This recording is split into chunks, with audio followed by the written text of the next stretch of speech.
people who are building new things, from social networks to rocket ships.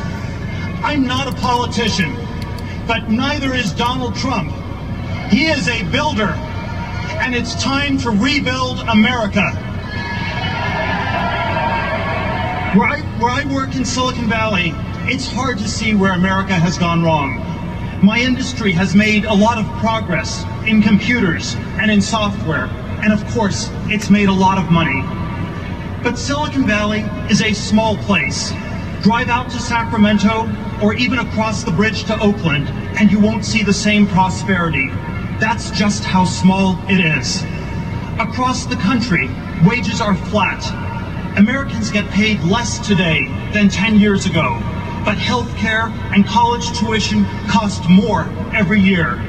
Meanwhile, Wall Street bankers inflate bubbles in everything from government bonds to Hillary Clinton's speaking fees.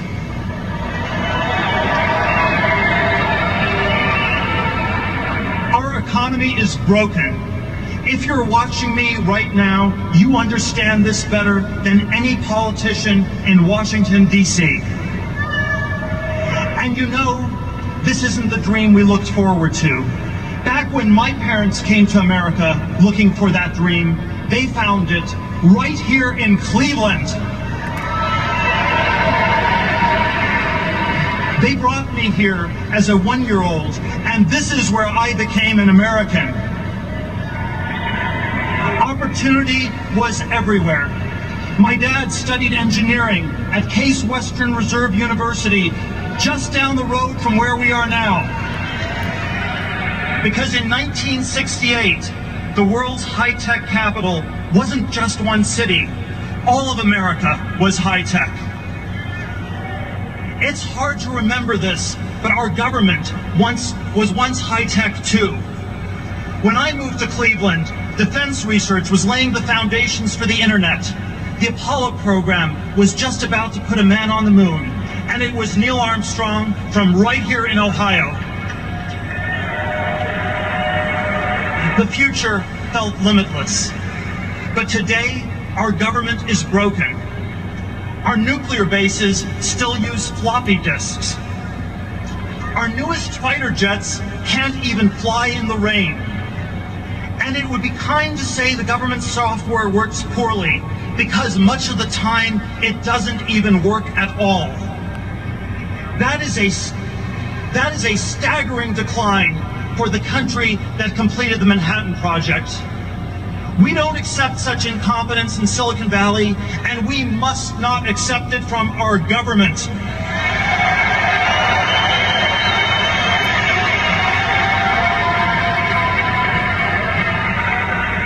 Instead of going to Mars, we have invaded the Middle East.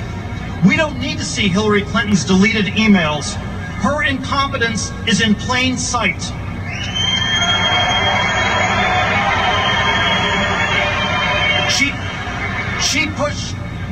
She pushed for a war in Libya, and today it's a training ground for ISIS. On this most important issue, Donald Trump is right. It's time to end the era of stupid wars and rebuild our country.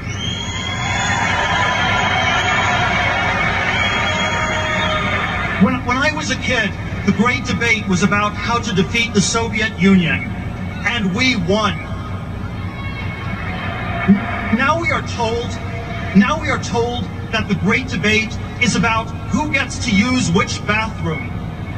This is a distraction from our real problems. Who cares?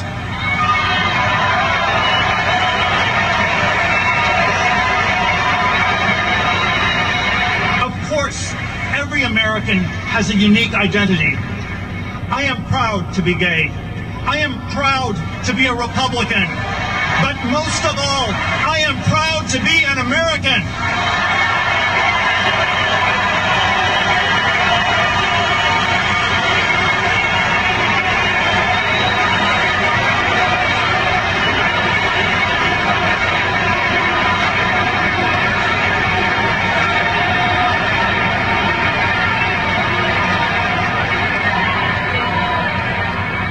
I don't pretend to agree with every plank in our party's platform, But fake culture wars only distract us from our economic decline.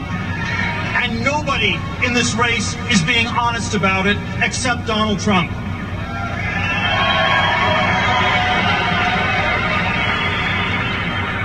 While it is fitting to talk about who we are, today it's even more important to remember where we came from. For me, that is Cleveland and the bright future it promised. When Donald Trump asks us to make America great again, he's not suggesting a return to the past. He's running to lead us back to that bright future.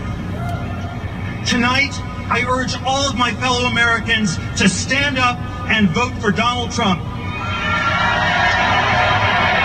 Thank you. Thank you very much. Well, Tim Farley, that's something you don't hear every day from the RNC stage. I am proud to be gay. Yeah, and saying that the kerfuffle over the bathrooms is something that nobody cares about.